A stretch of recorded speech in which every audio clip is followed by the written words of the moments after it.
It's the Happy Families Podcast. It's the podcast for the time-poor parent who just wants answers now.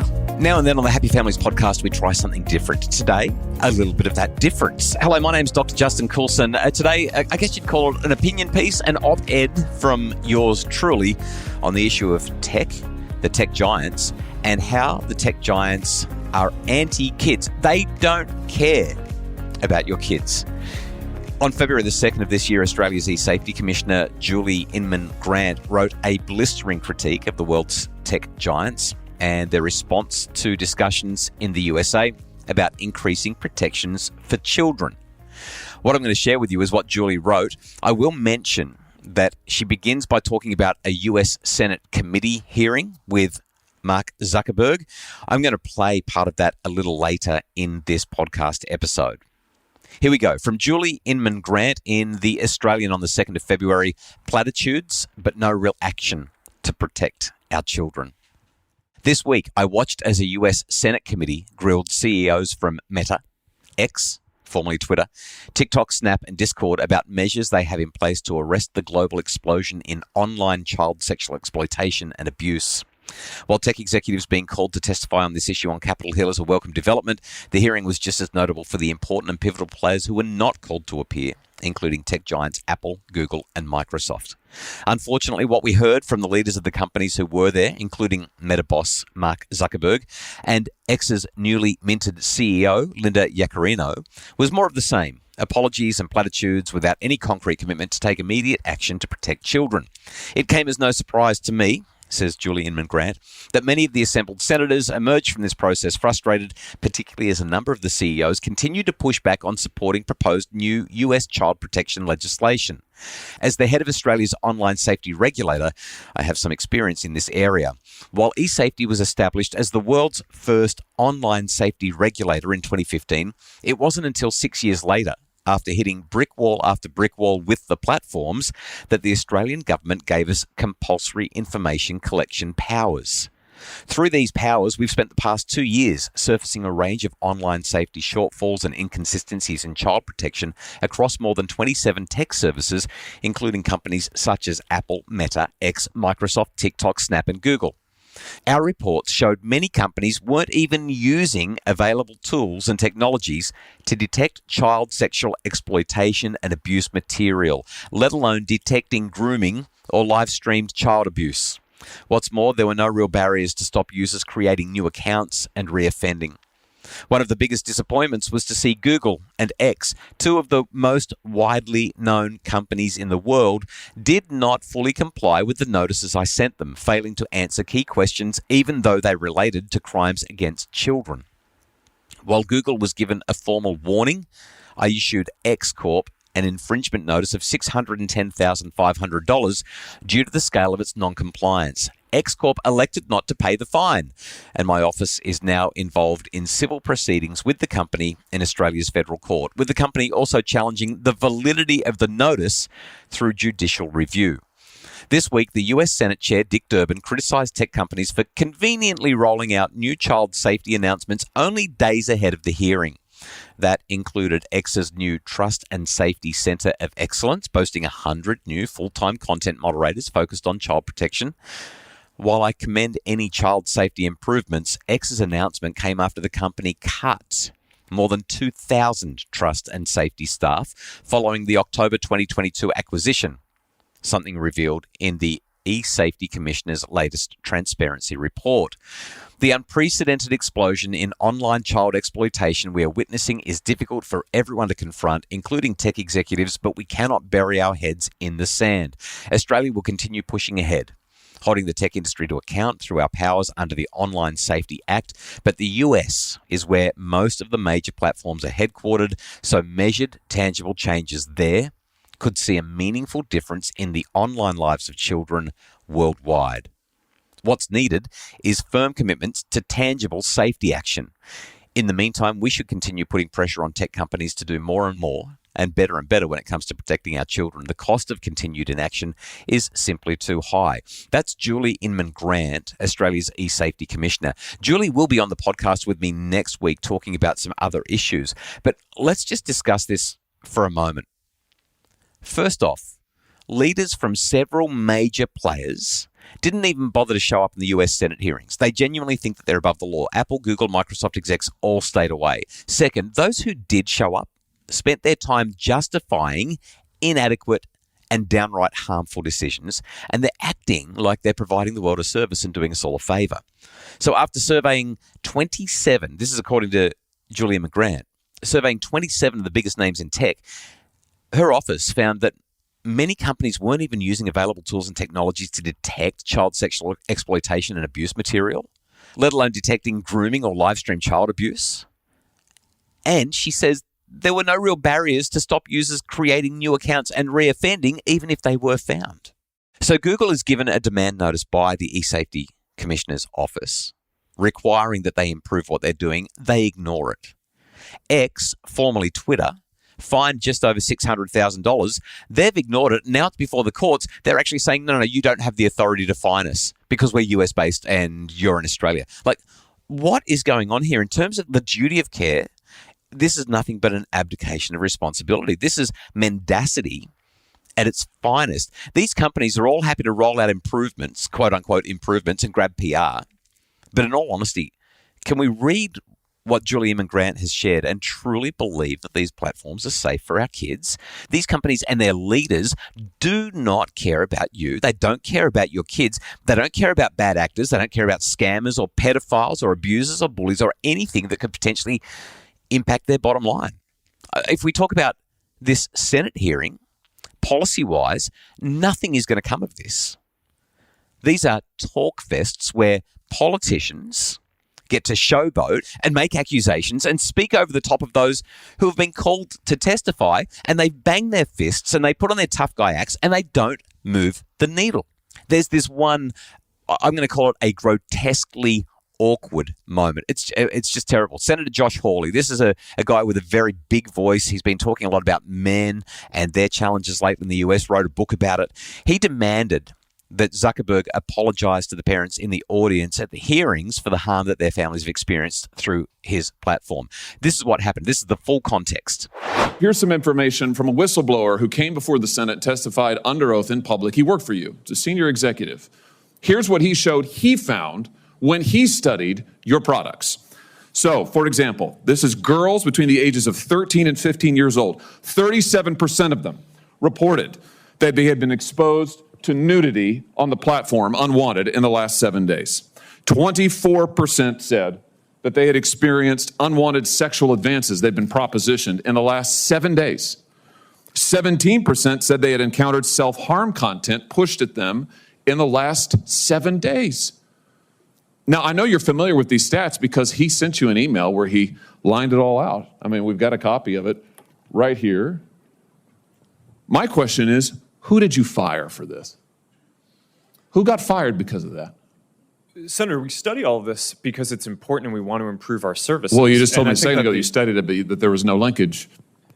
Who did you fire? I said you mischaracterized. 37% of teenage girls between 13 and 15 were exposed to unwanted nudity in a week on Instagram. You knew about it. Who did you fire? Senator, this is why we're building all Who these did you different fire? Tools. Senator, I don't think that's... Who did you fire? I'm not going to answer that. Because you didn't fire anybody, right? You didn't take any significant action. It's appropriate to talk about like it's not individual appropriate. HR decisions. Do you know who's sitting behind you?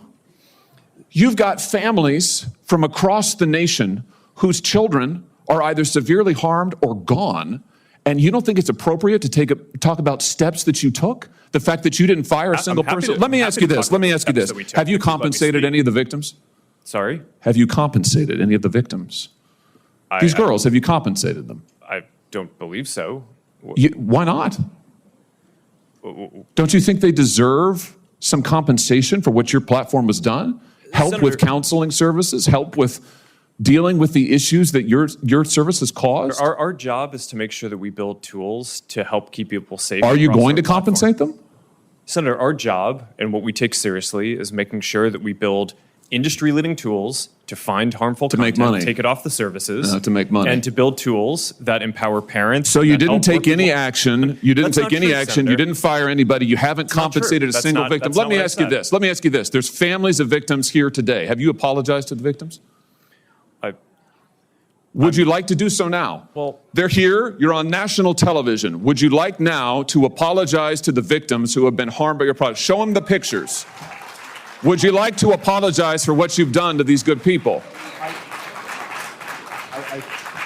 I'm sorry for everything that you have all gone through. It's terrible. No one should have to go through the things that your families have suffered. And this is why we invest so much and are going to continue doing industry-leading efforts to make sure that no one has to go through the types of things that your families have had to suffer. Mr. Zuckerberg, why should your company not be sued for this? Why is it that you can claim, you hide behind a liability shield, you can't be held accountable? Shouldn't you be held accountable personally? Will you take personal responsibility? Senator, I think I've already answered this. I mean, these Well, are try serious this again. issues. Will you take personal responsibility? Senator, I view my job and the job of our company as building the best tools that we can to keep our community safe. Well, you're failing at and that. Well, Senator, we're doing an industry-leading effort. We build AI tools nonsense. Your product is killing people. Will you personally commit to compensating the victims? You're a billionaire. Will you commit to compensating the victims? Will you set up a compensation fund Senator, with your money? I think these are With your money. complicated- Senator, these are complicated Yes, issues. that's not a complicated question, though. That's Senator, a yes or no. this is- Will you set up a victims' compensation fund with your money, the money you made on these families sitting behind you? Yes or no?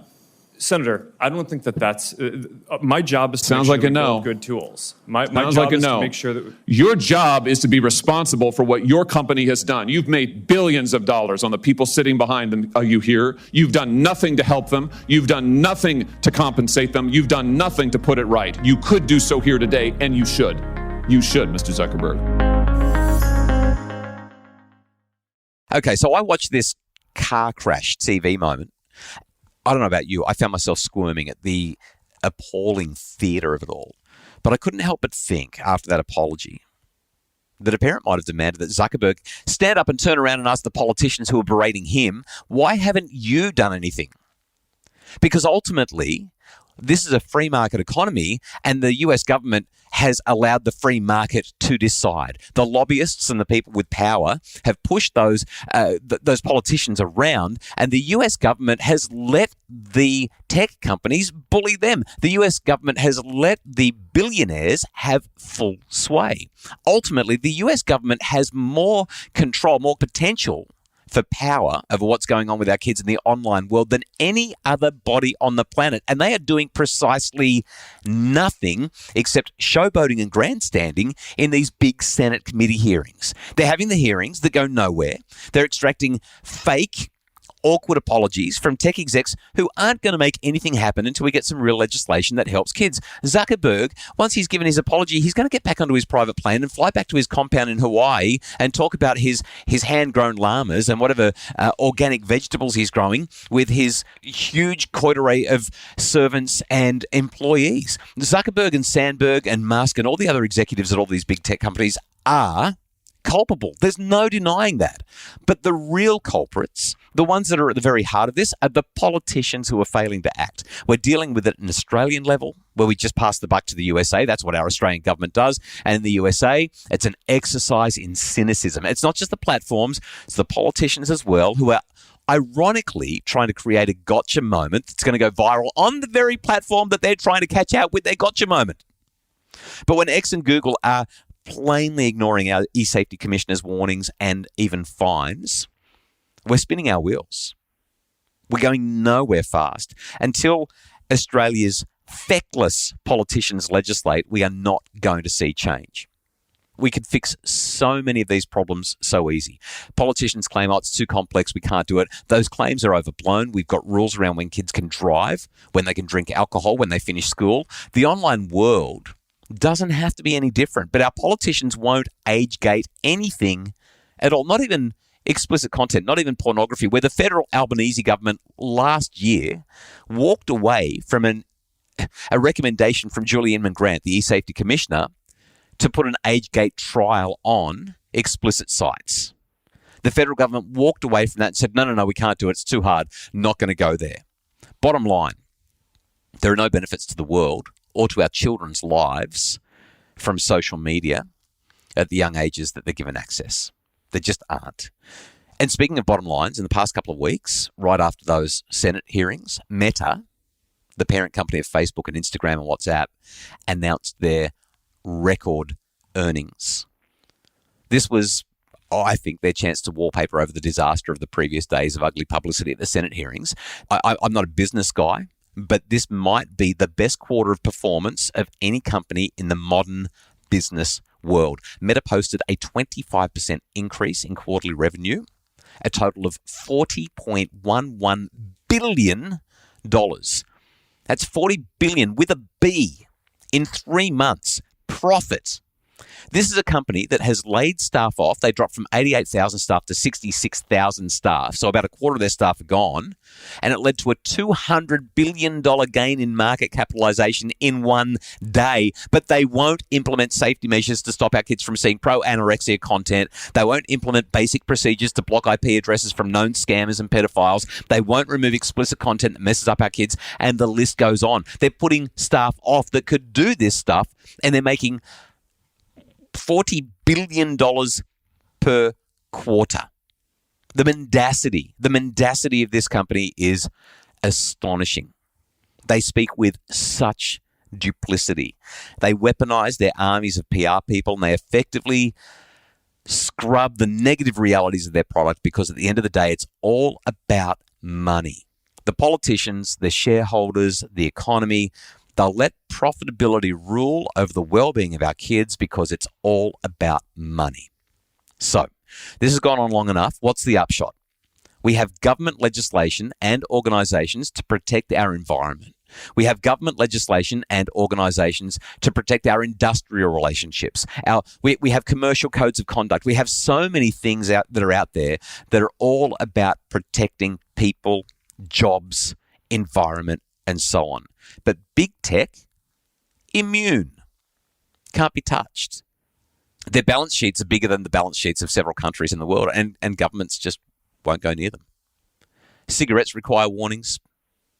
They highlight that smoking can kill you, but there's nothing like that for tech.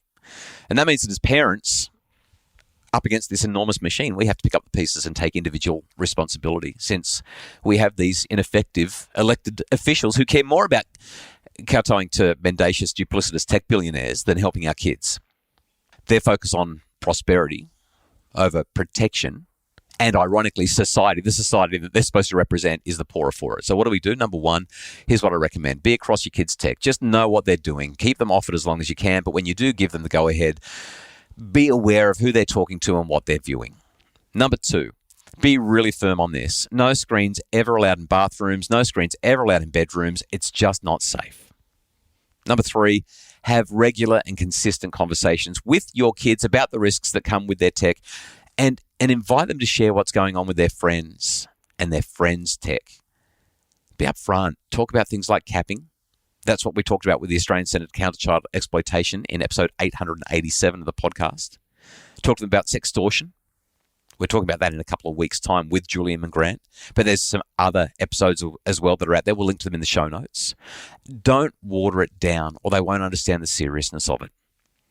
Tip number 4, make sure that they know that they can come to you if anything at all happens that's concerning. The number of parents who have told me, my kids had this issue happen and they came to me, it's just beautiful. And these parents then get to have really important and healing conversations with their children, and better decisions are made moving forward. The last thing you want is for your kids to hide this from you. Make sure they can come to you if anything happens that's concerning. Other than that, get online to resources where you can get help. The eSafety Commissioner's webpage, link to it in the show notes. The ACE web page, that's the Australian Centre to Counter Child Exploitation. Just get there so that you can know what's going on. It really matters. And finally, hope that tech executives grow a conscience or that politicians grow a spine and start doing something at a society-wide level for the well-being of our kids. But don't hold your breath. The Happy Families podcast is produced by Justin Rollon from Bridge Media. Craig Bruce is our executive producer. If you'd like more information about making your family happier, you can check out a text version of my opinion piece at happyfamilies.com.au for more information about how to keep your family safe and happy. All the details at our social media pages, ironically, but better yet, sign up for our email at happyfamilies.com.au and we'll help you without all the social stuff.